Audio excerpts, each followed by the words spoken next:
2018년 4월 27일 판문점 선언 이후 국제적으로 큰 관심을 끌었던 것을 기억하시나요?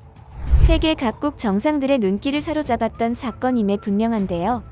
관계 회복의 희망이 보인다는 말이 무색하게도 현재 최악의 남북 관계를 이어가고 있습니다.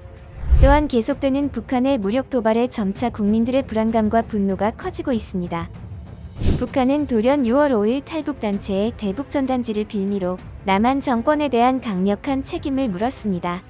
이는 과거에도 종종 발생했던 해프닝이었기에 여기까지는 크게 관심을 가지지 않았습니다. 그러나 비판을 실시한 후 일방적으로 문재인 정부의 연락을 받지 않는 등의 행보를 유지하여 여론의 관심이 점차 쏠리기 시작하였는데요.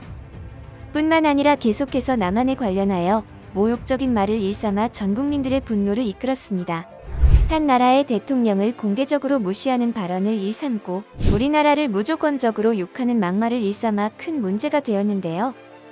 이 사건 초기에 민주정부는 단순한 변덕일 뿐이라며 북한과의 오해를 풀고자 가진 노력을 하였습니다. 그럼에도 불구하고 꺾이지 않는 북한의 도발에 현 정권은 탈북단체의 강력한 조치를 요구하였습니다.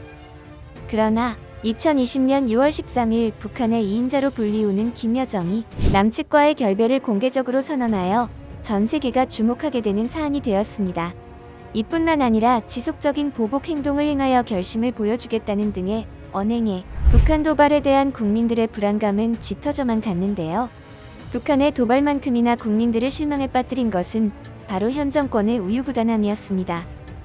당시 국민의 여론은 현 정권의 강경 대응을 기대하였지만 안타깝게도 정부 측에서는 회유 정책에 더욱 중점을 두었습니다. 북한과의 계속되는 관계 악화에 조심스러웠던 것은 이해하지만 국민들을 최우선으로 생각하라는 여론이 들끓고 있는데요. 19일 북한은 보란듯이 4층짜리의 남북연락사무소를 폭파시켰습니다.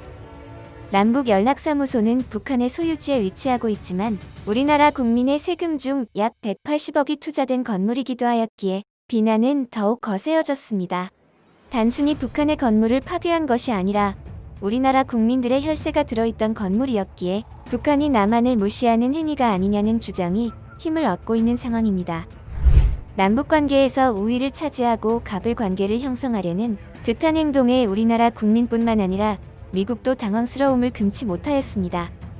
그렇다면 왜 김여정은 다양한 방법 중에서도 남북연락사무소를 폭파하기로 한 것일까요? 아직 정확한 이유는 밝혀지지 않았지만 미국 대선을 의식한 행위이다, 국방력을 보여주기 위함이다 등의 추측이 쏟아지고 있습니다. 또한 북한의 경제적 어려움을 우리나라와의 갈등을 이용하여 해결하려는 것이 아니냐는 반응도 존재합니다. 가장 강력한 원인으로 꼽히는 것은 바로 북한 내 김여정의 영향력 강화입니다. 최근 김정은의 건강 악화로 인한 김여정의 승계를 위함일 가능성이 지금으로선 가장 높다고 볼 수 있는데요. 북한은 수십 년간 내부 위기를 해결하기 위해 무력 도발이라는 카드를 써왔기에 많은 국민들의 생각이 일치하는 것이 아닐까 싶습니다. 이에 미국은 북한 경제 제재를 1년 더 연장시켰을 뿐만 아니라 강력한 대응을 하겠다고 밝혔습니다. 무엇보다 11월 대선을 앞두고 있어 이러한 도발에 더욱 예민하게 반응하고 있는 듯 보입니다. 이를 뒷받침하듯 한미연합훈련을 재개하자는 목소리를 적극적으로 내고 있어 우리나라 국민들의 옹호를 받고 있는데요. 아직까지도 우리나라의 현 정부에서는 이렇다 할 대책이 없는 것이 사실입니다. 강경하게 나가겠다는 선언과는 달리 실질적으로 북한의 대응에 걸맞게 대처한 사례가 발생하지 않았습니다. 이와 관련하여 해외에서는 강화 정책 또는 회유 정책 둘 중 하나를 정확하게 선택하여 정책을 진행하기를 바란다는 메시지를 보내고 있습니다. 하루빨리 안정된 일상으로 돌아갈 수 있는 대응을 기대한다며 우유부단한 현 정권에 대해 비판하는 목소리가 커지고 있습니다.